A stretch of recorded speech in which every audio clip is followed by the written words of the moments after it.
I thought I would show you my workflow for editing this photo as to what I'm going to do. First step, I'm going to crop it because I've got a little bit of shadow from my cell phone down at the bottom.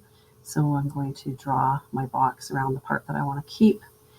And I'll keep it even, kind of top and bottom on my shadows, and place it like so. And now I'm going to duplicate my background.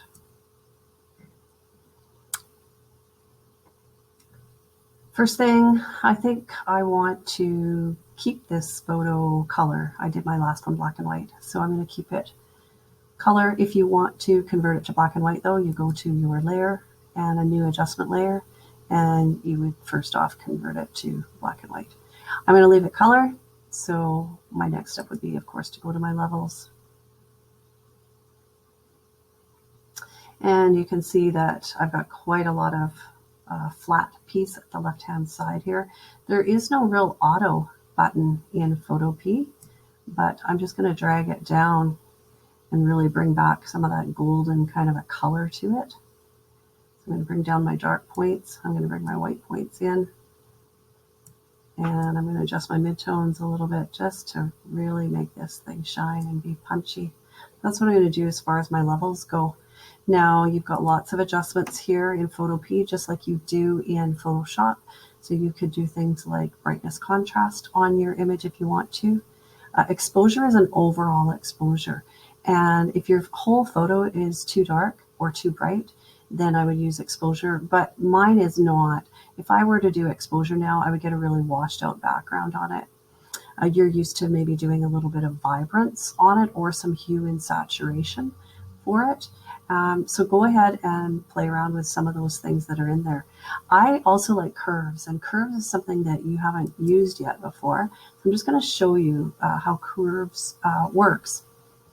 Basically, on the left-hand side, we have your black points, and on the right-hand side, we have your white points. And what we can do here is, it's kind of like doing levels, but you can do individual pieces by placing points onto the curve line.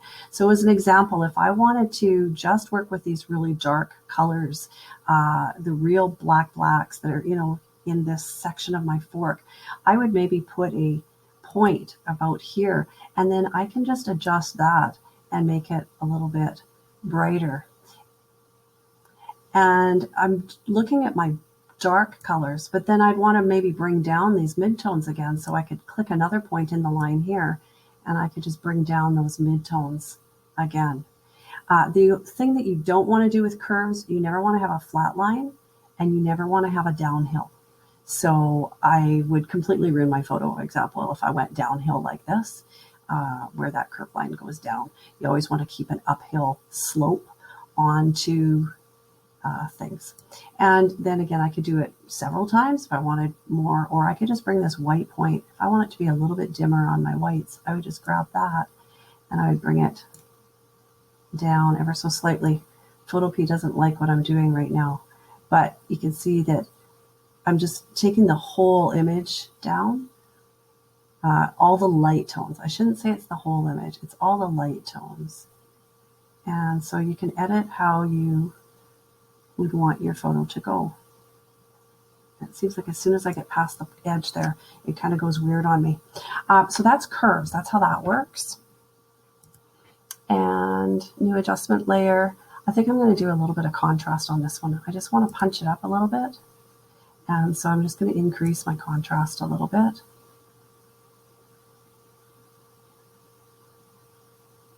It's really slow. I find that it lags quite a bit, but I am getting a difference. You can see if I shut it off and I put it on, look at how much punchier it is. That might be too much. I think I'll just go down a little ways in there. So that's something that you can do is, up and down. Now for saving file, if you save directly back to your Google Drive, because I opened this one from Google Drive, so if I save directly back there, it will overwrite the photo. So you have to be very careful that you've either made a copy first or you have another copy somewhere else. So be careful if you're doing just a plain old save, you are overwriting your original. If you save as a PSD, of course, then your layers are all maintained. You can put your watermark on this. So if you open in place, you can go and find your watermark and you can put it on there. And to save it out as a JPEG, I would do an export as and save it as a JPEG. And then when you do this, it's actually saving it to a spot on your device. So your Chromebook, your wherever. It's two-step. You have to go put it back into your Google Drive then afterwards. So totally up to you how you want to go about with saving your file. Obviously, it's going to have to be in a JPEG format in order to put onto your Google site. So if you have already made a copy in your Google Drive, the easiest, fastest, of course, is to save, but do be careful. Like I said, it will overwrite.